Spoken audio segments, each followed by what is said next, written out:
എല്ലാവർക്കും നമസ്കാരം. നമ്മൾ +2 ഒരു ആക്ടിവിറ്റിയാണ് ഇന്ന് ഡിസ്കസ് ചെയ്യുന്നത്. Script of an announcement. പലപ്പോഴും പരീക്ഷയ്ക്ക് ചോദിക്കുന്ന രണ്ട് ആക്ടിവിറ്റീസാണ് സ്ക്രിപ്റ്റ് ഓഫ് എ സ്പീച്ചും സ്ക്രിപ്റ്റ് ഓഫ് ആൻ അനൗൺസ്മെൻറ്റ്. ശരിക്കും സ്ക്രിപ്റ്റ് ഓഫ് എ സ്പീച്ച് എന്ന് പറഞ്ഞാൽ സ്പീച്ച് അല്ല. സ്പീച്ച് എഴുതാൻ ആവശ്യമായ ഒരുക്കം നടത്തുന്നതിനെയാണ് സ്ക്രിപ്റ്റ് എന്ന് പറയുന്നത്. പക്ഷേ അത്തരത്തിലെ സ്ക്രിപ്റ്റുകൾ പരീക്ഷയ്ക്ക് എഴുതി വെച്ച കുട്ടികൾക്കൊന്നും മാർക്ക് കിട്ടിയിട്ടില്ല. സ്ക്രിപ്റ്റ് ഓഫ് എ സ്പീച്ച് ചോദിക്കുമ്പോൾ സ്പീച്ച് എഴുതി വെക്കുന്ന കുട്ടികൾക്കാണ് മാർക്ക് കിട്ടാറുള്ളത്. അനൗൺസ്മെൻറ്റ് എന്നുള്ളതിൻ്റെ സ്ക്രിപ്റ്റ് ഒരിക്കലും ഒരു അനൗൺസ്മെൻ്റ് അല്ല, മറിച്ച് അനൗൺസ്മെൻറ്റ് എങ്ങനെ ചെയ്യണമെന്ന് എഴുതുന്ന ഡോക്യുമെൻ്റാണ്. അപ്പോൾ അതുകൊണ്ട് എക്സാമിന് ചോദിക്കുമ്പോൾ നിങ്ങൾ പ്രത്യേകം ഓർക്കുക, സ്ക്രിപ്റ്റ് ഓഫ് ആൻ അനൗൺസ്മെൻറ്റ് ചോദിച്ചാലും അതിൻ്റെ മെയിൻ കണ്ടൻറ്റ് ഏത് സാഹചര്യത്തിൽ എവിടെ അനൗൺസ്മെൻറ്റ് തയ്യാറാക്കാനാണോ നിങ്ങളോട് ചോദിക്കുന്നത് ആ കണ്ടൻറ്റിനായിരിക്കണം. ഐ റിപ്പീറ്റ്, എന്ത് ചോദ്യം സ്ക്രിപ്റ്റ് ഓഫ് ആൻ അനൗൺസ്മെൻ്റ് ആയാലും ചോദ്യത്തിൽ ഒരു ഒക്കേഷൻ തന്നിട്ട് ആ ഒക്കേഷൻ അനുസരിച്ചുള്ള അനൗൺസ്മെൻറ്റ് എഴുതാനായിരിക്കും ചോദിക്കുക. അപ്പോൾ ആ അനൗൺസ്മെൻറ്റിന് പ്രാധാന്യം കൊടുക്കുക. പക്ഷേ സ്ക്രിപ്റ്റ് ഇതാണ്. ഒരു അനൗൺസ്മെൻറ്റിൻ്റെ സ്ക്രിപ്റ്റിൽ ആദ്യം നമ്മൾ അറിയേണ്ടത് എന്ത് ഇവൻ്റാണ്. ഇവിടുത്തെ നമ്മളുടെ ചാപ്റ്ററിലെ ഇവൻ്റ് എന്ന് പറയുന്നത് ഒരു ബോക്സിംഗ് മാച്ചാണ്. ചിലപ്പോൾ നമ്മൾ സ്കൂളിലെ ആർട്സ് ഡേ ഇനാഗുറേഷൻ്റെ അനൗൺസ്മെൻ്റ് ആയിരിക്കാൻ ചെയ്യുക. അപ്പോൾ അവിടെ ആർട്സ് ഡേ ഇനാഗുറേഷൻ എന്ന് എഴുതുക. ഒക്കേഷൻ, ഇവിടെ നമ്മുടെ ഒക്കേഷൻ എന്ന് പറയുന്നത് the division finals to select the representative to the golden gloves championship tournament. Golden gloves championship ടൂർണമെൻറ്റിലേക്കുള്ള റെപ്രസെൻറ്റേറ്റീവിനെ സെലക്ട് ചെയ്യാനുള്ള ഡിവിഷൻ ഫൈനൽസ് ആണ്. നിങ്ങളെന്താണ് അവിടെ എഴുതാൻ പോവുക? ആർട്സ് ഡേയുടെ അവിടെ എഴുതാൻ പോവുക. ആർട്സ് ഡേ ആണ് ഒക്കേഷൻ. ദ ഇനാഗുറൽ ഫംഗ്ഷൻ ആണ്, ആർട്സ് ഡേ ആണ് ഇവൻ്റ്. ദ ഒക്കേഷൻ എന്ന് പറയുന്നത് ദ ഇനാഗുറൽ ഫംഗ്ഷൻ എന്നാണ് നമ്മൾ അവിടെ എഴുതി വെക്കുക. ഓഡിയൻസ് ആരാണ്? നമ്മുടെ സ്കൂളിൽ നടക്കുന്നൊരു ഇവൻറ്റിൻ്റെ ഓഡിയൻസ് എപ്പോഴും ആരായിരിക്കും? Students, parents, teachers and the public. അപ്പോൾ അതങ്ങനെ എഴുതുക. ഓഡിയൻസിനെ അറിഞ്ഞാലേ നമുക്ക് അനൗൺസ്മെൻറ്റ് അതിനനുസരിച്ച് ചെയ്യാൻ പറ്റൂ. അഡ്രസ്, ലേഡീസ് ആൻഡ് ജെൻറ്റിൽമെൻ എന്നാണ് നമ്മുടെ ബോക്സിംഗ് മാച്ചിൻ്റെ അനൗൺസ്മെൻറ്റ്. പക്ഷെ നമ്മുടെ സ്കൂളിൽ ചെയ്യുമ്പോൾ എന്തായിരിക്കും പറയുക? Respected teachers and dear friends എന്നൊക്കെ ആയിരിക്കും പറയുക, അല്ലേ? Announcement content. നമ്മുടെ ബോക്സിംഗ് മാച്ചിൽ now is A moment we all have been waiting for, the much awaited match between two Puerto Rican fighters. Here comes 133 pounds Antonio Cruz എന്നൊക്കെ പറഞ്ഞ് നടത്തുന്ന ആ ഒരു അനൗൺസ്മെൻറ്റിൻ്റെ കണ്ടന്റിന് പ്രാധാന്യം കൊടുക്കുക. എല്ലാവരെയും ഇൻവൈറ്റ് ചെയ്തുകൊണ്ട് കൊടുക്കുന്ന കണ്ടന്റിന് പ്രാധാന്യം കൊടുക്കുക. അത് പ്രത്യേകം ശ്രദ്ധിക്കുക. ടോൺ, എപ്പോഴും ഇത്തരത്തിലെ അനൗൺസ്മെൻറ്റുകളുടെ ടോൺ ഒരു ഫോമൽ ടോൺ ആയിരിക്കാം. എന്നാൽ ഒരു ഇൻഫോർമൽ ഫംഗ്ഷൻ ആണെങ്കിൽ അവിടുത്തെ ടോണ് ഇൻഫോർമൽ ടോൺ ആവാം. ഇതൊന്നും അത്ര സിഗ്നിഫിക്കൻ്റ് ഒന്നും അല്ല. പിന്നെ ഒരു സ്ട്രക്ചർ വേണ്ടതുകൊണ്ട് എഴുതി ചേർത്തതേ ഉള്ളൂ. ഇതിൻ്റെ സ്ട്രക്ചർ നമ്മൾ ഈ ലാംഗ്വേജ് ഉണ്ടാക്കുന്നത് എങ്ങനെയാണ്? Logically structured using attractive words. എപ്പോഴും ഒരു അനൗൺസ്മെൻറ്റിൻ്റെ ലാംഗ്വേജിൻ്റെ സ്ട്രക്ചർ എന്ന് പറയുന്നത് ലോജിക്കൽ സ്ട്രക്ചർ, ആവശ്യമുള്ള വാക്കുകൾ മാത്രം ചേർത്തുകൊണ്ട് ആളുകൾക്ക് മനസ്സിലാവുന്ന രീതിയിൽ എന്നാൽ അട്രാക്റ്റീവായിട്ട് ചെയ്യുന്നതാണ് അതിൻ്റെ സ്ട്രക്ചർ. എന്ത് ടെക്നിക്കാണ് യൂസ് ചെയ്യുക? അനൗൺസ്മെൻറ്റിൽ എന്ത് ടെക്നിക്കാണ് യൂസ് ചെയ്യുക? വോയിസ് മോഡുലേഷനും proper intonation, rise and fall of voice ആണ് ഇൻറ്റൊണേഷൻ എന്ന് പറയുന്നത്. വളരെ സിമ്പിളായിട്ട് എഴുതി വെക്കാവുന്ന ഒരു ആക്ടിവിറ്റിയാണ്. പക്ഷേ റിമെമ്പർ കണ്ടൻറ്റ്, അനൗൺസ്മെൻറ്റ് പാർട്ടിന് പ്രാധാന്യം കൊടുത്ത് എഴുതാനായിട്ട് പ്രത്യേകം ശ്രദ്ധിക്കുക. This is A script of an announcement. +2 ഒരു ആക്ടിവിറ്റിയാണ്. ഒട്ടും പ്രയാസമില്ലാത്ത ഒരു ആക്ടിവിറ്റിയാണ് ബ്ലർബ് റൈറ്റിംഗ്. ഒട്ടും പ്രയാസമില്ലാത്തൊരു ആക്ടിവിറ്റി. പക്ഷേ ബ്ലർബ് റൈറ്റിംഗ് അധികമൊന്നും അങ്ങനെ ചോദിച്ച് കണ്ടിട്ടില്ല. 2-3 പരീക്ഷകൾക്ക് ചോദിച്ചിട്ടുള്ളൂ. ഇത്തവണ വേണമെങ്കിൽ ചോദിക്കാം, കാരണം ചോദിക്കാത്ത ക്വസ്റ്റ്യൻ ആണല്ലോ. ബ്ലർബ് റൈറ്റിംഗ്, ബ്ലർബ് എന്ന് വെച്ചാൽ എന്തുവാ? നമ്മൾ നോവലുകളും മറ്റ് ബുക്കുകളും ഒക്കെ വാങ്ങുമ്പോൾ അതിൻ്റെ പുറകിൽ ആ ബുക്ക് നമുക്ക് അട്രാക്റ്റീവായിട്ട് തോന്നാൻ വേണ്ടി അതിനെപ്പറ്റി ഒരു ഇൻഫർമേഷൻ കൊടുത്തിട്ടുണ്ടാവും. അതിനെയാണ് ബ്ലർബ് എന്ന് പറയുക. അതായത് ബുക്ക് പർച്ചേസ് ചെയ്യുന്ന ആളുകളുടെ ശ്രദ്ധ ക്ഷണിക്കാനായിട്ട് ഒരു അഡ്വർടൈസ്മെൻറ്റ് പോലെ ബുക്കിൻ്റെ പുറകിൽ തന്നെ കൊടുത്തിരിക്കുന്ന ആ കണ്ടന്റിനെയാണ് നമ്മൾ ബ്ലർബ് എന്ന് പറയുന്നത്. ബ്ലർബ് റൈറ്റിങ്ങിന് അധികം സമയം എടുക്കരുത്. ഇതെങ്ങനെയാണ് പരീക്ഷയ്ക്ക് ചോദിക്കുന്നത്? പരീക്ഷയ്ക്ക് ചോദിക്കുന്നത് ഏതെങ്കിലും ഒരു ബുക്കിനെ പറ്റി ആദ്യം ബുക്ക് ഏതാണെന്ന് മുകളിൽ തരും, അത് ചോദ്യത്തിൽ തരും, ശ്രദ്ധിച്ചോണം. അത് ബുക്ക് ഏതാണെന്ന് മുകളിൽ ചോദ്യത്തിലായിരിക്കും തരിക, താഴെ പോയിന്റ്സ് തരും. ആ പോയിന്റ്സ് വെച്ചിട്ട് നമ്മൾ ആവശ്യമുള്ള കണ്ടന്റ് എടുത്ത് ബ്ലർബ് ഉണ്ടാക്കണം. ഇനി അങ്ങനെ ചോദിക്കുമെന്ന് പഠിച്ചിട്ട് പോയി ചോദ്യം ചോദിക്കുന്ന ചിലപ്പോൾ ഒരു പാരഗ്രാഫായിട്ടാണെങ്കിലോ ഒരു പാരഗ്രാഫായിട്ട് ബുക്കിനെ പറ്റിയുള്ള കണ്ടന്റ് തരുന്നു, അല്ല റൈറ്ററിനെ പറ്റിയുള്ള കണ്ടന്റ് തരുന്നു. അതിൽ നിന്ന് നമ്മളൊരു പർട്ടിക്കുലർ ബുക്കിനെ പറ്റി ഒരു ബ്ലോഗ് ഉണ്ടാക്കണം. പാരഗ്രാഫ് എന്നാലും പോയിന്റ് എന്നാലും ഒരേ ഇഫക്റ്റ് അല്ലേ? ആ പാരഗ്രാഫിൽ നമുക്ക് ആവശ്യമുള്ള പോയിന്റ് കണ്ടെത്തിയാൽ പോരെ. പക്ഷെ മൂന്നാമതൊരു രീതി ചോദിച്ചാൽ നമ്മൾ പെട്ടുപോകും. നമുക്കറിയാത്ത ഒരു കണ്ടന്റും തരാതെ ചുമ്മാ ഒരു ബ്ലോഗ് തയ്യാറാക്കാൻ, ചുമ്മാ ഏതെങ്കിലും ഒരു ബ്ലോഗ് തയ്യാറാക്കാൻ ചോദിച്ചാൽ നിങ്ങളൊരു ബ്ലോഗ് പഠിച്ചുകൊണ്ട് പോയാൽ മതി. പക്ഷെ ഒരു പർട്ടിക്കുലർ റൈറ്ററിൻ്റെ ഒരു ബുക്കിനെ പറ്റി ഒരു ബ്ലോഗ് തയ്യാറാക്കാൻ പറഞ്ഞാൽ നമുക്ക് ആ ബുക്കിനെ പറ്റി അറിയത്തില്ലെങ്കിൽ നമുക്കൊന്നും ചെയ്യാൻ പറ്റില്ല. നോർമലി നമ്മുടെ ഫസ്റ്റ് യൂണിറ്റിലെ ആശാപൂർണ്ണ ദേവിയെയും അതേപോലെ സുധാമൂർത്തിയും ഒക്കെ ബേസ് ചെയ്ത് വല്ലതും അങ്ങനെ ചോദിച്ചാലേ ഉള്ളൂ. എങ്കിലും അങ്ങനെ ചോദിക്കുകയാണെങ്കിൽ നമുക്ക് ആ ക്വസ്റ്റ്യൻ അവോയ്ഡ് ചെയ്യുക എന്നുള്ളൊരു മാർഗ്ഗമേ ഉള്ളൂ. പോയിന്റ് തന്നിട്ടോ പാരഗ്രാഫിൽ കണ്ടന്റ് തന്നിട്ടോ ചോദിക്കുകയാണെങ്കിൽ ഒരിക്കലും വിട്ടുകളയരുത്. ഈ ആക്ടിവിറ്റി വളരെ സിമ്പിളായിട്ട് ചെയ്യാം. പക്ഷേ പോയിന്റുകളാണ്. ഓരോ ലൈനും വായിച്ചുകൊണ്ടിരുന്ന് ആലോചിച്ച് പ്ലാൻ ചെയ്ത് അരമണിക്കൂർ എടുത്ത് ബ്ലോഗ് എഴുതാൻ ഒരിക്കലും ശ്രമിക്കരുത്. നിങ്ങളുടെ സമയം പോകും. എങ്ങനെ ബ്ലോഗ് ക്വിക്കായിട്ട് 6 minutes കൊണ്ട് എഴുതാം? ഇത് പരസ്യമൊന്നുമല്ല കേട്ടോ. ഇൻസ്റ്റൻറ്റ് പാലപ്പം എന്നൊക്കെ പറയുന്ന പോലെ പരസ്യമൊന്നുമല്ല. നിങ്ങളുടെ ആവശ്യത്തിന് വേണ്ടി പറയുവാണ്. എത്രയും വേഗത്തിൽ എങ്ങനെ എഴുതി തീർക്കാം എന്ന് പറഞ്ഞുതരാൻ പോവാണ്. അത്യാവശ്യം എനിക്ക് ഏറ്റവും എക്സ്പ്ലെയിൻ ചെയ്യാൻ ഇഷ്ടമുള്ള ഒരു ആക്ടിവിറ്റി കൂടിയാണ് ബ്ലോഗ്. ശ്രദ്ധിക്കുക. ഞാനിത് പറയുമ്പോൾ നമ്മൾ സാധാരണ സംവിധാനങ്ങൾ മാത്രം ഉപയോഗിച്ച് ക്ലാസ് എടുക്കുന്ന ഒരു സിസ്റ്റമാണുള്ളത്. നമുക്ക് സ്ക്രീനും ഒന്നും ഷെയർ ചെയ്യാനുള്ള മാർഗ്ഗങ്ങളൊന്നുമില്ല. അതുകൊണ്ട് നിങ്ങൾ സഹകരിക്കുക. നമ്മുടെ പേജ് നമ്പർ 24, നിങ്ങളുടെ ടെക്സ്റ്റ് ബുക്കിലെ 24, പേജ് നമ്പർ 24 എടുത്തുകൊണ്ട് വേണം എൻ്റെ ക്ലാസ് കേൾക്കാനായിട്ട്. ചുമ്മാതെ മലർന്ന് കിടന്ന് ക്ലാസ് കേട്ടുകൊണ്ടിരിക്കരുത്. പേജ് നമ്പർ 24 അവിടെ ബ്ലോഗ് കൊടുത്തിട്ടുണ്ട്. ആക്ടിവിറ്റി 3 എന്നും പറഞ്ഞ് ബ്ലോഗ് റൈറ്റിംഗ് കൊടുത്തിട്ടുണ്ട്. അതെടുത്ത് വെച്ചിട്ട് വേണം നിങ്ങൾ ഈ ക്ലാസ് കേൾക്കാനായിട്ട്. +2 ടെക്സ്റ്റിൻ്റെ കാര്യം ഞാൻ പറയുന്നത്. അവിടെ കൊടുത്തിരിക്കുന്ന ബ്ലോഗ് ശ്രദ്ധിക്കുക. The temple tiger and more man eaters of Kumaon എന്നാണ്. അപ്പോൾ the temple tigers and more man eaters of Kumaon എന്നുള്ളത് എന്താ? ടൈറ്റിലാണ്.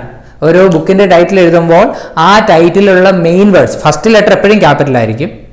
ബാക്കിയുള്ള വേർഡ്സ് ശ്രദ്ധിക്കുക. മെയിൻ വേർഡ്സിൻ്റെ എല്ലാം ആദ്യത്തെ അക്ഷരങ്ങൾ ക്യാപിറ്റൽ ലെറ്റർ ആയിരിക്കണം. മെയിൻ വേർഡ്സിൻ്റെ the god of small things ആണ് നമ്മൾ എങ്ങനെ എഴുതും? The god of small things. ഏതൊക്കെ ക്യാപിറ്റൽ? ഇത് ഫസ്റ്റ് ലെറ്റർ ആയതുകൊണ്ട് ടി ക്യാപിറ്റൽ ആയിരിക്കണം. ജി എവിടെ ഗോഡ് എന്ന് എഴുതിയാലും ജി ക്യാപിറ്റൽ ആയിരിക്കണം. ഓഫ് ഒരു കണ്ടന്റ് വേർഡ് അല്ല, ഒരു സ്ട്രക്ചറൽ വേർഡാണ്, ഒരു ഫങ്ഷണൽ വേർഡാണ്, ഒരു പ്രൊപ്പോസിഷനാണ്. സ്മോൾ ലെറ്റർ മതി. സ്മോൾ ഒരു മെയിൻ വേർഡാണ്. തിങ്സ് ടി ഒരു മെയിൻ വേർഡാണ്. ക്യാപിറ്റൽ ലെറ്ററിൽ എഴുതണം. ഇവിടെ നമുക്ക് the temple tiger and more man eaters of Kumaon എന്ന ടൈറ്റിൽ വലുതായതുകൊണ്ട് രണ്ടായിട്ട് സ്പ്ലിറ്റ് ചെയ്ത് എഴുതിയേക്കുന്നതേ ഉള്ളൂ. അവിടെ രണ്ടായിട്ട് സ്പ്ലിറ്റ് ചെയ്ത് എഴുതുമ്പോൾ സെന്റർ ഫോക്കസ് ചെയ്ത് ഭംഗിയായിട്ട് എഴുതണം എന്നുള്ളത് പ്രത്യേകം ശ്രദ്ധിക്കുക. ഇനി ഇത് കഴിഞ്ഞിട്ട് നമ്മളൊരു ഗ്യാപ്പ് ഇട്ടിട്ട് റൈറ്ററിൻ്റെ പേര് എഴുതും. Arundhati Roy. I am not sure about the spelling. നമ്മൾ റൈറ്ററിൻ്റെ പേര് എഴുതുക. ഒരു ഇത്തിരി സ്പേസ് ഒക്കെ ഇട്ടിട്ട് റൈറ്ററിൻ്റെ പേര് എഴുതുക. ഇനി അവിടെ കൊടുത്തിരിക്കുന്നത് എന്താണെന്ന് നോക്കുക. ഞാൻ ആ കണ്ടന്റ് വായിക്കാം. This is the last of Jim Corbett's books on his unique and thrilling hunting experiences in the Indian Himalayas. Indian ഹിമാലയസിലെ യുണീക്ക് ആൻഡ് ഹണ്ടിങ് ത്രില്ലിംഗ് ആയിട്ടുള്ള ഹണ്ടിങ് എക്സ്പീരിയൻസസിനെ പറ്റി പറയുന്ന ബുക്കാണ്. അപ്പോൾ ആരുടെ ബുക്കാണ്? ജിം കോർബറ്റിൻ്റെ ബുക്കാണെന്ന് തന്നിട്ടുണ്ട്. അദ്ദേഹത്തിൻ്റെ ലാസ്റ്റ് ബുക്കാണെന്ന് തന്നിട്ടുണ്ട്. അദ്ദേഹത്തിൻ്റെ ത്രില്ലിംഗ് എക്സ്പീരിയൻസിനെ പറ്റിയുള്ള ബുക്കാണെന്ന് തന്നിട്ടുണ്ട്. ഹണ്ടിങ് എക്സ്പീരിയൻസിനെ പറ്റിയുള്ള ബുക്കാണെന്ന് തന്നിട്ടുണ്ട്. അപ്പോൾ കുറേ കാര്യങ്ങൾ ഒറ്റ സെൻറ്റൻസിൽ തന്നിരിക്കുകയാണ്. കുറേ കാര്യങ്ങൾ ഒറ്റ സെൻറ്റൻസ് എന്ന് വെച്ചാൽ എന്താ അർത്ഥം? നമുക്ക് തന്നിരിക്കുന്ന പോയിന്റുകളെ ക്ലബ് ചെയ്ത് എഴുതണം എന്നാണ് അതിൻ്റെ അർത്ഥം. അടുത്തത് നോക്കുക. Corbett writes with an acute awareness of all jungle sights and sounds. കോർബറ്റിൻ്റെ റൈറ്റിംഗ് ഇൻ സ്റ്റൈലിനെ പറ്റിയുള്ള പോയിന്റാണ്. His words charge with a great love of human beings that lay within his hunting terrain. ഞാനത് എക്സ്പ്ലെയിൻ പോലും ചെയ്യുന്നില്ല. അദ്ദേഹത്തിൻ്റെ writing സ്റ്റൈലിനെ പറ്റിയുള്ള കുറേ ആശയങ്ങൾ ചേർത്ത് വെച്ചിട്ടുള്ള ഒരു പാരഗ്രാഫ്, ഒരു സെൻറ്റൻസ്. പക്ഷേ എപ്പോഴും അവർക്ക് ആ സെൻറ്റൻസിൽ പല പല ആശയങ്ങൾ ക്ലബ് ചെയ്തിട്ടുണ്ട് എന്നുള്ളത് മനസ്സിലാക്കുക.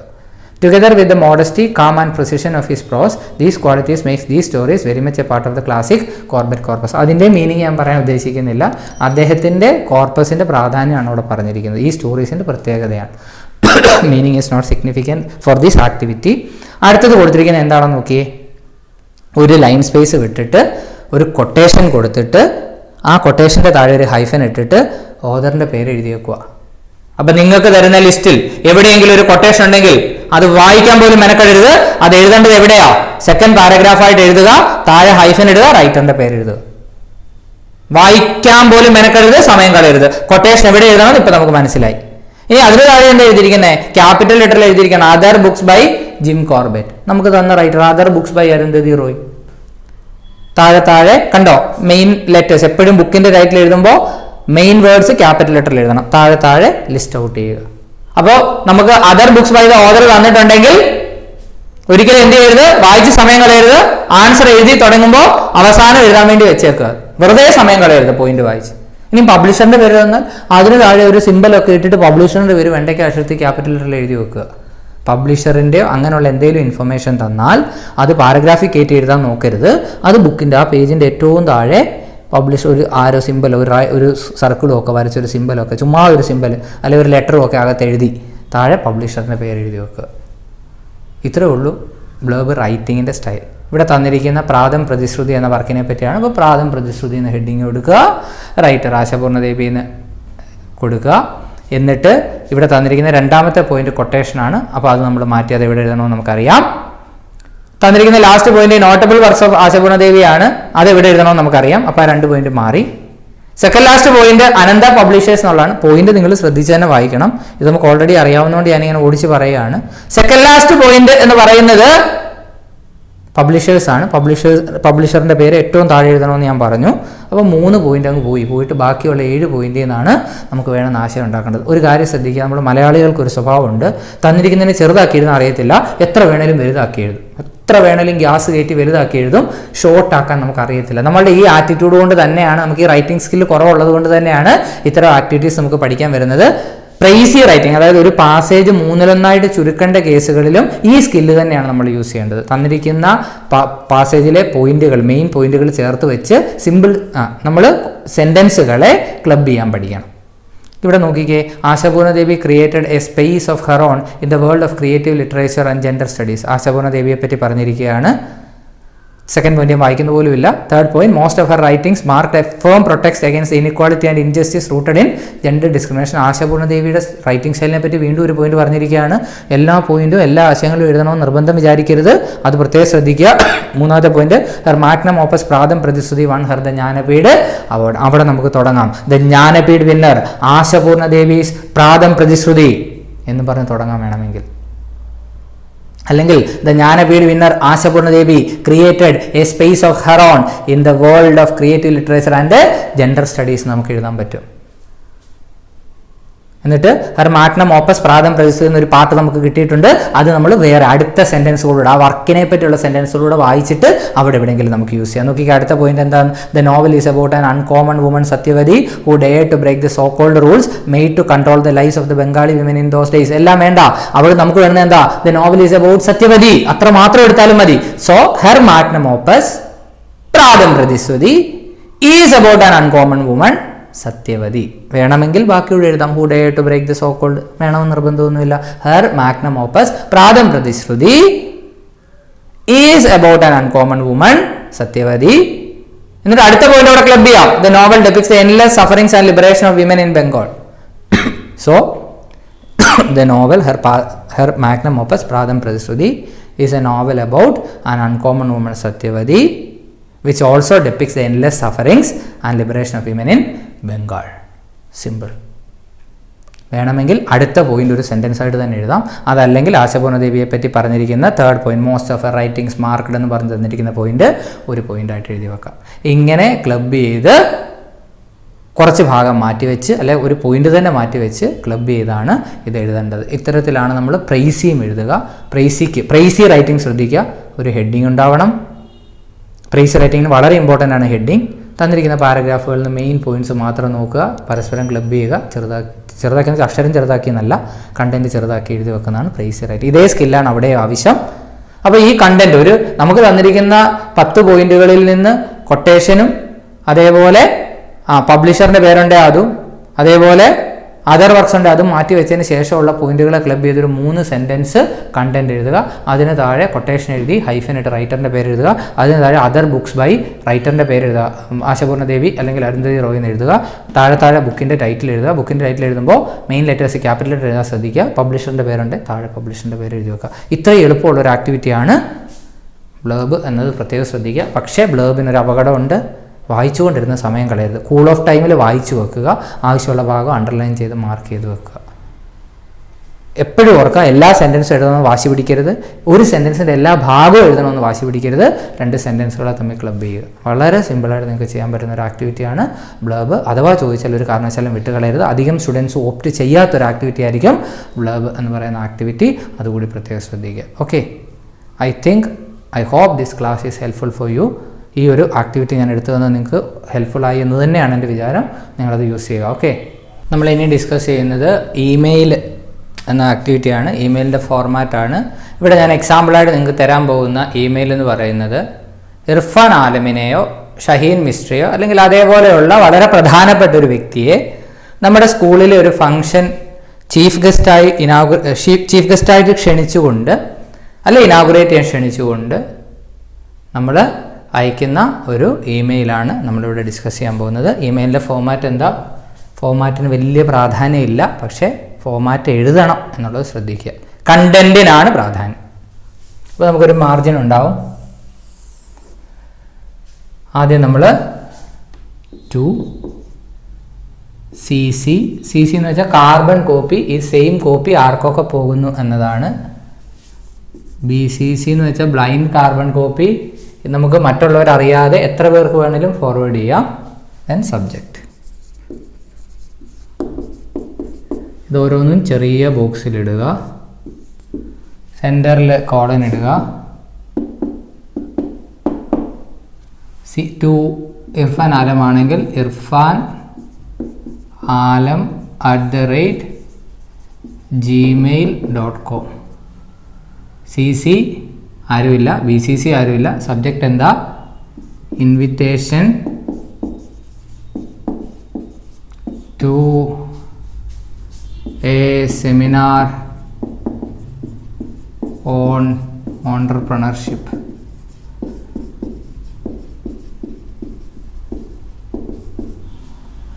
ബോക്സിലിടുക.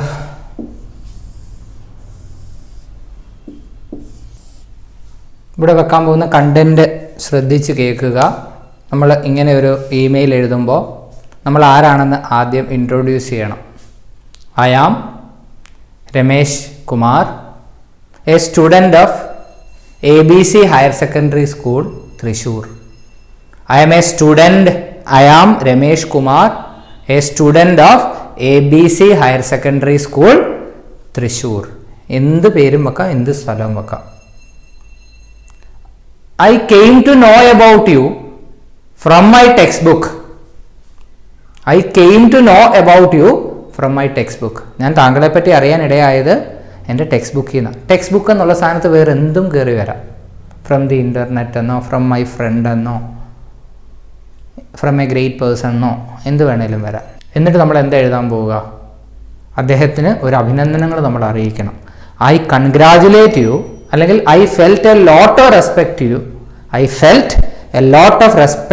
To you on your efforts, അല്ലെ in your efforts to empower the rickshaw pullers. I felt a lot of respect to you, എനിക്ക് താങ്കളോട് ഒരുപാട് റെസ്പെക്റ്റ് തോന്നി. ബിക്കോസ് ഓഫ് യുവർ എഫേർട്സ്, താങ്കളുടെ ശ്രമങ്ങൾ കാരണം. എന്തിനുള്ള ശ്രമങ്ങൾ? ടു എംപവർ ദ റിക്ഷാപുള്ളേഴ്സിനെ എംപവർ ചെയ്യാനുള്ള താങ്കളുടെ ശ്രമങ്ങൾ കാരണം എനിക്ക് താങ്കളോട് ഒരുപാട് ബഹുമാനം തോന്നി. ഷഹീൻ മിസ്ട്രി ആണല്ലോ. I felt a lot of respect to you because of your efforts to help the poor children. Situation അനുസരിച്ച് അത് മാറും. എന്നിട്ട് നമ്മൾ നമ്മുടെ നീഡ് എഴുതുക. വേണമെങ്കിൽ പാരഗ്രാഫ് ബ്രേക്ക് ചെയ്യാം, നിർബന്ധമില്ല.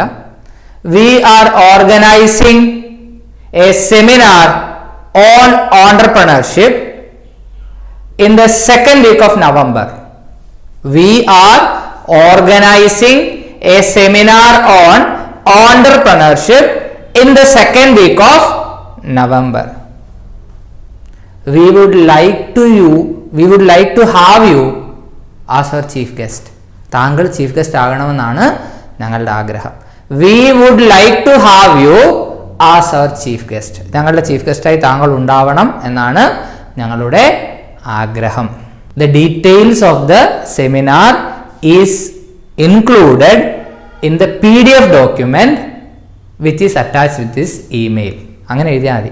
ദ ഡീറ്റെയിൽസ് ഓഫ് ദ സെമിനാറിൻ്റെ ഡീറ്റെയിൽസ് ഈസ് ഇൻക്ലൂഡ് ചെയ്യപ്പെട്ടിട്ടുണ്ട് ഇൻ ദ PDF ഫയലിൽ which is attached with this email. ഈ ഇമെയിലുമായിട്ട് അറ്റാച്ച് ചെയ്തിരിക്കുന്ന PDF ഫയലിൽ നമ്മൾ കൊടുത്തിട്ടുണ്ട് എന്നാണ്. We will fix the final date only as per your convenience. We will fix the final date fix ചെയ്യുന്നത് only as per your convenience. താങ്കളുടെ convenience അനുസരിച്ചായിരിക്കും ഞങ്ങൾ ഫൈനൽ ഡേറ്റ് ഫിക്സ് ചെയ്യുക. I request you to come as the chief guest for our seminar. ഞങ്ങളുടെ സെമിനാറിൻ്റെ chief ഗസ്റ്റായിട്ട് വരണമെന്ന് ഞാൻ താങ്കളോട് അപേക്ഷിക്കുന്നു. ഇങ്ങനൊരു ചോദ്യം ഒരു ആക്ടിവിറ്റിയാണ്. ഇൻവൈറ്റിംഗ് എ ഗസ്റ്റ് എന്നുള്ളത് തന്നെ ഒരു ആക്ടിവിറ്റിയാണ്. അത് ഇമെയിലായിട്ട് തന്നെ ചോദിക്കണമെന്നില്ല, ലെറ്ററായിട്ട് ചോദിക്കാം, എങ്ങനെ വേണമെങ്കിലും ചോദിക്കാം. അതൊരു ആക്ടിവിറ്റിയാണ്. അതുകൊണ്ടാണ് ഇത്രയും ഡീറ്റെയിൽഡ് ആയിട്ട് പറഞ്ഞു തന്നത്. എന്നിട്ട് നമ്മൾ അവസാനം എന്തെഴുതുക? കൺക്ലൂഡ് ചെയ്യുന്നിടത്ത് എന്തെഴുതുക? Left alignment, sorry, thank you expecting your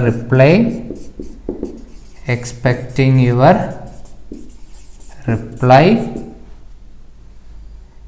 secretary ആരാന്ന് എഴുതണമല്ലോ അല്ലേ? സെക്രട്ടറി സ്കിൽ ക്ലബ്, വേണമെങ്കിൽ കോമ ഇട്ടിട്ട് സ്കൂളിൻ്റെ പേര് കൂടി വെക്കാം. ഇങ്ങനെയാണ് നമ്മൾ ഒരു ഇമെയിൽ എഴുതുന്നത്. ഈ കണ്ടൻറ്റും ഇമ്പോർട്ടൻ്റ് ആണ്. ഞാൻ നിങ്ങൾ എക്സ്പ്ലെയിൻ ചെയ്തെന്ന കണ്ടൻറ്റും ഇമ്പോർട്ടൻ്റ് ആണ്. അങ്ങനെ തന്നെ ഒരു ചോദ്യം എക്സാമിന് ചോദിക്കാം. കണ്ടൻറ്റ് ആരെയാണ് ഇൻവൈറ്റ് ചെയ്യാൻ ചോദിക്കുന്നത് അതിനനുസരിച്ച് മാറ്റം വരുത്തുക. ഓക്കെ, നമ്മൾ ഇനി ഡിസ്കസ് ചെയ്യാൻ പോകുന്ന +2 മാത്രമായിട്ട് ഡെഡിക്കേറ്റ് ചെയ്യപ്പെട്ടിട്ടുള്ള ഒരു ആക്ടിവിറ്റിയാണ് ബ്ലോഗ് റൈറ്റിംഗ് എന്ന് പറയുന്ന ആക്ടിവിറ്റി. ബ്ലോഗ് എഴുതാൻ ചോദിച്ചാൽ എന്തിനെ പറ്റിയാണ് എഴുതാൻ ചോദിക്കുന്നത് ആ ഹെഡിങ് എഴുതിയ കണ്ടൻറ്റ് എഴുതി വെച്ച് ബോക്സ് വരച്ചാൽ മതി. ശരിക്കും അതാണ് ബ്ലോഗ് എന്ന് പറയുന്നത്. എങ്കിലും നിങ്ങൾക്ക് കുറച്ചുകൂടെ ഒക്കെ ഡിസൈൻ ചെയ്യണമെന്നുണ്ടെങ്കിൽ നമുക്ക് നോക്കാം. ഒരു വെബ് പേജ് പോലൊക്കെ വേണം നമുക്ക് ഡിസൈൻ ചെയ്തെഴുതാം. ഇപ്പോൾ ടീച്ച് ഫോർ ഇന്ത്യയിലേക്ക് ടീച്ചേഴ്സിന് ആവശ്യമുണ്ടെന്ന് പറഞ്ഞ് ഒരു അഡ്വർടൈസ്മെൻ്റ് ഒരു ബ്ലോഗായിട്ട് ചോദിച്ചാൽ, അതല്ലെങ്കിൽ ടീച്ച് ഫോർ ഇന്ത്യയെ പറ്റി ഒരു ബ്ലോഗ് ചോദിച്ചാൽ എങ്ങനെ എഴുതും? ജസ്റ്റ് ഒരു ഡിസൈനാണ്. ഞാൻ വരയ്ക്കാനൊന്നും അത്ര സ്കിൽഡൊന്നും അല്ല. ജസ്റ്റ് കാണിച്ചു തരാം എങ്ങനെയൊക്കെയാണ് കാര്യങ്ങളെന്നുള്ളത്. നിങ്ങൾ അതിനനുസരിച്ച് പ്ലാൻ ചെയ്യുക. ഒരു മാർജിൻ ഉണ്ടാവും. നമ്മൾ ഒരു ബ്ലോഗിനൊരു നമ്മളൊരു വലിയൊരു ബോക്സ് ഒക്കെ കൊടുത്ത് നമ്മൾ എന്ത് ചെയ്യുന്നു? അതിൻ്റെ ഹെഡിങ് അങ്ങോട്ട് എഴുതുന്നു, teach for India. Teach for India എന്ന് വെച്ചാൽ നമ്മുടെ ഷഹീൻ മിസ്ട്രിയുടെ ആകാംക്ഷ എന്ന് പറയുന്നത് ടീച്ച് ഫോർ ഇന്ത്യ ആയിട്ട് ഡെവലപ്പ് ചെയ്തു. ഇന്ന് ടീച്ച് ഫോർ ഇന്ത്യയുടെ CEO ആണ് ഷഹീൻ മിസ്ട്രി. ഒരുപാട് കുഞ്ഞുങ്ങളെ എഡ്യൂക്കേറ്റ് ചെയ്യാനൊക്കെ ആയിട്ട് മഹത്തായ സേവനം നടത്തിക്കൊണ്ടിരിക്കുന്ന ഒരു സ്ഥാപനമാണ് ടീച്ച് ഫോർ ഇന്ത്യ എന്ന് പറയുന്നത്. നമുക്ക് വേണമെങ്കിൽ അതൊരു വെബ്സൈറ്റിലൊക്കെ കണ്ടിട്ടില്ലേ, നമ്മളിങ്ങനെ home, gallery, features, contact us ഇങ്ങനെയൊക്കെ കൊടുത്തിരിക്കുന്നത്. അതേപോലെ വേണേൽ ചെയ്യാം. എന്നിട്ട് നമ്മൾ ആദ്യം എഴുതുന്നത് ടീച്ച് ഫോർ ഇന്ത്യ എന്താണെന്ന്. എന്താ ടീച്ച് ഫോർ ഇന്ത്യ? എന്താ teach for India? Teach for India is an organisation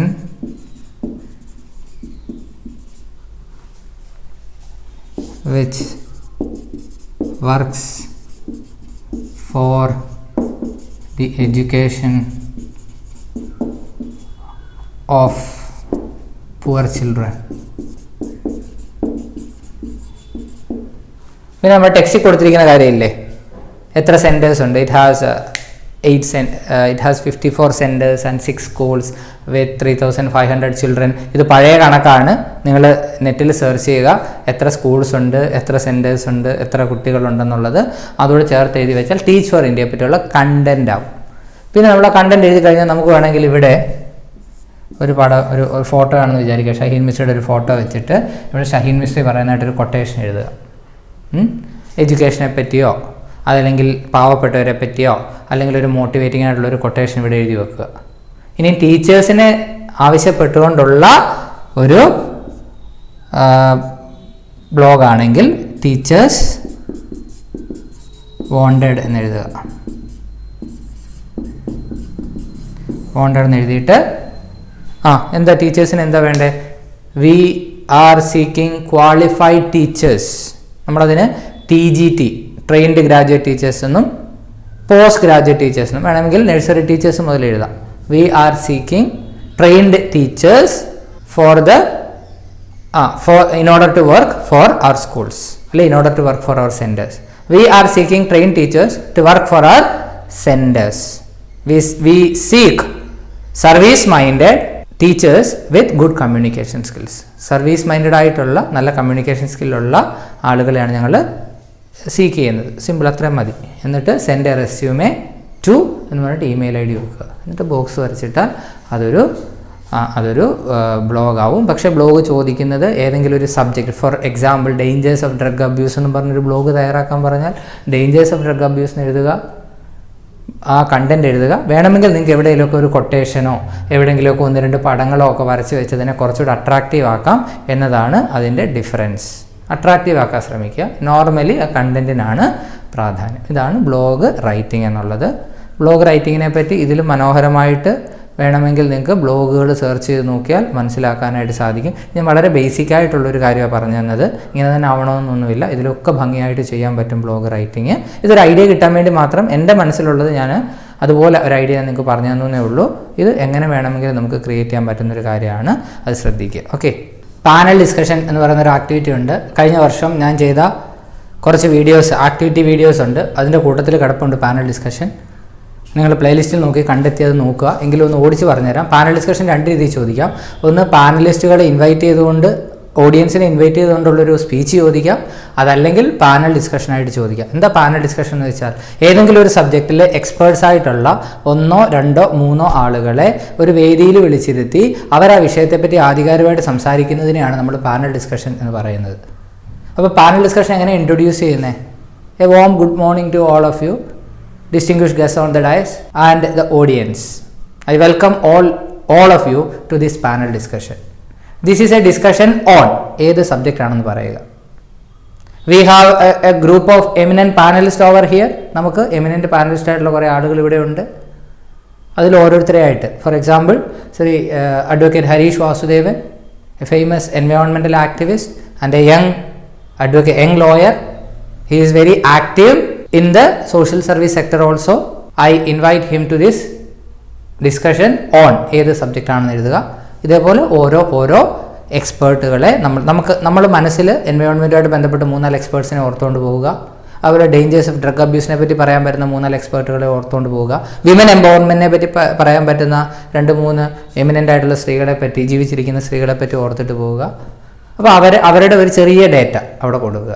എന്നിട്ട് അവരെ I invite him to the function, I invite her to the function എന്ന് പറയുക. എന്നിട്ട് last but not the least, I invite all of you to this function. Let us have an intellectual exercise. നമുക്ക് നല്ലൊരു intellectual exercise ആകാം എന്ന് പറയുക. Simple.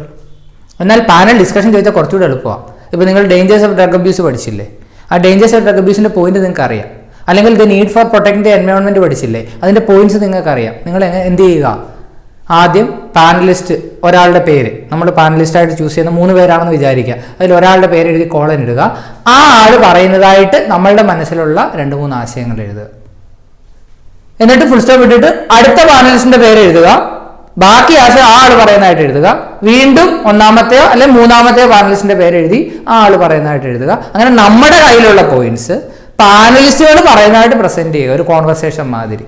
അപ്പോൾ conversation ആകുമ്പോൾ I also agree to that, I don't agree to that, that is a valuable point, ഇങ്ങനെയൊക്കെയുള്ള point ഇടയ്ക്ക് mix ചെയ്യുക. ഇങ്ങനെയാണ് പാനൽ ഡിസ്കഷനായിട്ട് എഴുതുക. അങ്ങനെ ചോദിച്ച് അധികം കണ്ടിട്ടില്ല ഈ ആക്ടിവിറ്റി, പക്ഷേ എന്താണെന്ന് അറിഞ്ഞിരിക്കണം.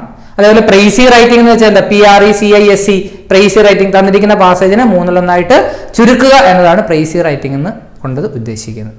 പാനൽ ഡിസ്കഷൻ അതേ ഉള്ളൂ. ഇനിയും ഏറ്റവും ഇമ്പോർട്ടൻ്റ് ആയിട്ടുള്ള ഒരു ആക്ടിവിറ്റിയാണ് റിപ്പോർട്ട് ഓഫ് എ സെമിനാർ. ഒരു സെമിനാറിൻ്റെ ഒന്നുകിൽ ഒരു നോട്ടീസ് തരും, ആ നോട്ടീസിനെ ബേസ് ചെയ്ത് റിപ്പോർട്ട് എഴുതുക. അല്ലെങ്കിൽ തരാതെ തന്നെ നമ്മുടെ സ്കൂളിൽ നടത്തിയ ഏതെങ്കിലും ഒരു ഫംഗ്ഷൻ്റെ റിപ്പോർട്ട് എഴുതാൻ ചോദിക്കും. ഞാൻ കഴിഞ്ഞ വർഷം എടുത്ത ഒരു ലൈവ് സെഷൻ യൂട്യൂബിൽ കിടപ്പുണ്ട്. ആ ലൈവ് സെഷൻ്റെ തുടക്കത്തിൽ ഈ ആക്ടിവിറ്റി വെച്ചിട്ടാണ് നമ്മൾ തുടങ്ങുന്നത്. വളരെ ഇമ്പോർട്ടൻ്റ് ആക്ടിവിറ്റി, കഴിഞ്ഞ പരീക്ഷകളിൽ പോലും ചോദിച്ച ഒരു ആക്ടിവിറ്റിയാണ്. എങ്കിലും ഞാനൊന്ന് ഓടിച്ച് പറയാം. ഒരു പ്രോഗ്രാം ആകുമ്പോൾ നമ്മൾ ആദ്യം അതിൻ്റെ റിപ്പോർട്ട് എഴുതുന്ന പാസ്റ്റ് ടെൻസിലാണ് ആദ്യം നമ്മൾ എഴുതും. ഇപ്പോൾ ഒരു സപ്പോസ് എൻവയോൺമെൻറ്റൽ പൊല്യൂഷനെ പറ്റി നടത്തിയൊരു സെമിനാർ ആണെങ്കിൽ എങ്ങനെ എഴുതും? The report of A seminar conducted in ABC school by Nature Club on environmental pollution on ഏതൊക്കെ ഡേറ്റ്, ഒരു ഡേ ആണ്, ഒരു ഡേ അല്ലെ ഏതൊക്കെ ഡേ ആണോ ആ ഡേറ്റ് വെക്കുക. The report of A seminar conducted in ABC Higher Secondary School on environmental pollution on 3 November 2021. ഇങ്ങനെ എഴുതി അണ്ടർലൈൻ ചെയ്യുക. എന്നിട്ട് എങ്ങനെ എഴുതും? A seminar was conducted on environmental pollution in ABC Higher Secondary School. അല്ലെ nature club of ABC Higher Secondary School organized a seminar on environmental pollution on. The function was conducted in the school seminar hall and it started at 10 AM with the prayer of the school choir. എന്നിട്ട് ആരാ welcome speech എന്ന് നോക്കുക, പേരെഴുതുക, ആളുടെ designation. For example the school principal mister അല്ലെങ്കിൽ doctor Varghese Thomas delivered the welcome speech അല്ലെങ്കിൽ welcomed the gathering to the seminar. The PTA president so and so presided over the function. The function was inaugurated by the famous ആരാണോ അദ്ദേഹത്തെ എഴുതുക. പക്ഷെ അവിടെ ഒരു കാര്യം ഓർക്കുക, അദ്ദേഹം എൻവയോൺമെൻറ്റൽ പൊല്യൂഷനെ പറ്റി ഏതെങ്കിലും ഒരു വാചകം പറയണം. നമുക്കിങ്ങനെ എഴുതാം, he spoke about environmental pollution and the impacts of it. അടുത്തത് സെമിനാർ ആകുമ്പോൾ ക്ലാസ്സസ് വെയർ ടേക്കൺ ബൈ ആരുടെയൊക്കെ എന്ന് വെച്ചാൽ അവരുടെ പേരെഴുതുക. എന്നിട്ട് ആദ്യത്തെ ആൾ ശ്രീ അല്ലെ professor Mohankumar spoke about pollution and its impact on animals. Shri Varghese Kurien spoke about the impact of pollution on the ecosystem. ഇങ്ങനെ 1-2 പോയിന്റുകൾ അതിനോട് ചേർത്ത് എഴുതിയിട്ട് നമുക്ക് felicitations were given by the seminar ended with a vote of thanks by the secretary of nature club. ഇങ്ങനെ എഴുതി ഒരു paragraph ആക്കുക. 6 മാർക്ക് സിമ്പിളായിട്ട് കിട്ടുന്ന ഒരു ആക്ടിവിറ്റിയാണ്. Don't waste it. നമ്മുടെ തന്നെ ക്ലാസ് ബോർഡിൽ എഴുതി ചെയ്യുന്ന ക്ലാസ് കിടപ്പുണ്ട്, അതുകൊണ്ടാണ് ഇത് ഓടിച്ച് പറയുന്നത്, പ്രത്യേകം ശ്രദ്ധിക്കുക. അപ്പോൾ നമ്മൾ അത്യാവശ്യം വേണ്ടുന്ന ആക്ടിവിറ്റീസൊക്കെ ഡിസ്കസ് ചെയ്തു. ഇനി ഒരു ന്യൂസ് പേപ്പർ റിപ്പോർട്ട് ചോദിക്കുകയാണെങ്കിൽ ന്യൂസ് പേപ്പർ റിപ്പോർട്ടിന് ഒരു ഹെഡിങ് ഉണ്ടാവണം, ഡേറ്റ് ഉണ്ടാവണം. ആ ഡേറ്റ് ഇപ്പോൾ ടൈറ്റാനിക്കിൻ്റെ റെക്കിൻ്റെ ഡേറ്റ് ആണെങ്കിൽ ആ ടൈറ്റാനിക് മുങ്ങിയ ഡേറ്റ് അതിൻ്റെ പിറ്റേ ദിവസത്തെ ഡേറ്റ് വേണം എഴുതാൻ. അത് ഇപ്പോഴും ഓർക്കുക, ആ സ്ഥലം അത് എഴുതുക, എന്നിട്ട് ന്യൂസ് റിപ്പോർട്ട് എഴുതി വെക്കുക. ഇനിയും നമുക്ക് ലെറ്ററും സി വിയും ഡിസ്കസ് ചെയ്യാനുണ്ട്. ലെറ്ററും സി വിയും കംപ്ലീറ്റായിട്ട് ഡിസ്കസ് ചെയ്യുന്ന സിംഗിൾ വീഡിയോ പ്ലേലിസ്റ്റിൽ കിടപ്പുണ്ട്, അത് നോക്കുക. എങ്കിലും ഞാൻ പറയട്ടെ, ഒരു സി വിയിൽ എന്തൊക്കെ ഉണ്ടാവണം? ആദ്യം name, address, phone number, mobile number, email I D. പിന്നെ നമ്മൾ വെക്കുന്ന എന്താ? കരിയർ ഒബ്ജക്റ്റീവ് ആണ് അടുത്ത heading. Career objective seeking an appropriate position in A leading school. Educational qualifications ആണ് അടുത്തത്. ടീച്ചർ ആയതുകൊണ്ട് സെറ്റ് ക്വാളിഫിക്കേഷൻ വേണ്ടതുകൊണ്ട് അഡീഷണൽ സർട്ടിഫിക്കേഷൻസ് ആണ് അടുത്തത്. പേഴ്സണൽ ഇൻഫർമേഷൻ ഡീറ്റെയിൽസ് വെക്കാം. അതിന് മുമ്പ് പ്രൊഫഷണൽ എക്സ്പീരിയൻസ്, എത്ര നാളത്തെ പ്രൊഫഷണൽ എക്സ്പീരിയൻസ് ഉണ്ടെന്ന് വെക്കാം. പേഴ്സണൽ ഡീറ്റെയിൽസ് വെക്കാം. സ്കിൽസ്, നമുക്കുള്ള സ്കിൽസ് വെക്കാം. വേണമെങ്കിൽ ലാംഗ്വേജസ് നോൺ വെക്കാം. റെഫറൻസ്, നമുക്കറിയാവുന്ന 2 പേരുടെ റെഫറൻസ് വെക്കാം. റെഫറൻസിന് മുമ്പ് ഡിക്ലറേഷൻ വെക്കുക. I hereby declare that എന്ന് പറഞ്ഞ് പ്ലേസ് ആൻഡ് ഡേറ്റ് ഒക്കെ എഴുതുക. വളരെ ഡീറ്റെയിൽ ആയിട്ട് ചെയ്യുന്ന വീഡിയോ കിടപ്പുണ്ട്, അത് നോക്കുക. ഇത്രയും ആക്ടിവിറ്റീസാണ്. +1 അപേക്ഷിച്ച് +2 ആക്ടിവിറ്റീസ് കുറവാണ്. 1-2 ആക്ടിവിറ്റീസ് ചോദിക്കാറുമുണ്ട്. നിങ്ങൾക്ക് വളരെ സിമ്പിളായിട്ട് ചെയ്ത് എടുക്കാൻ പറ്റുന്ന ആക്ടിവിറ്റീസേ +2 എന്നത് ഓർക്കുക. അപ്പം ഈ ആക്ടിവിറ്റീസ് എല്ലാം നന്നായിട്ട് പഠിച്ചിട്ട് പോവുക. ഒന്ന് ക്വിക്കായിട്ട് റിവൈസ് ചെയ്യാനുള്ള അത്രയും ആക്ടിവിറ്റീസേ ഉള്ളൂ. അതിൽ നിങ്ങൾ അഡീഷണലായിട്ട് നോക്കേണ്ടത് report of A seminar detail ആയിട്ട് നോക്കണം എന്നുള്ളവർക്ക് നോക്കാം. പാനൽ ഡിസ്കഷനെ പറ്റിയുള്ളത് ഡീറ്റെയിൽ ആയിട്ട് നോക്കണം എന്നുള്ളവർക്ക് നോക്കാം. അതേപോലെ C V and letter detail ആയിട്ടുള്ള വീഡിയോ നോക്കിയിട്ടേ പോകാവൂ. ബാക്കിയൊക്കെ നമ്മൾ ഈ വീഡിയോയിൽ തന്നെ ചെയ്തിട്ടുണ്ട്. അതുകൊണ്ട് പ്രത്യേക പ്രാധാന്യം കൊടുത്ത് ഈ ആക്ടിവിറ്റീസ് നോക്കിയിട്ട് പോവുക. All the best wishes.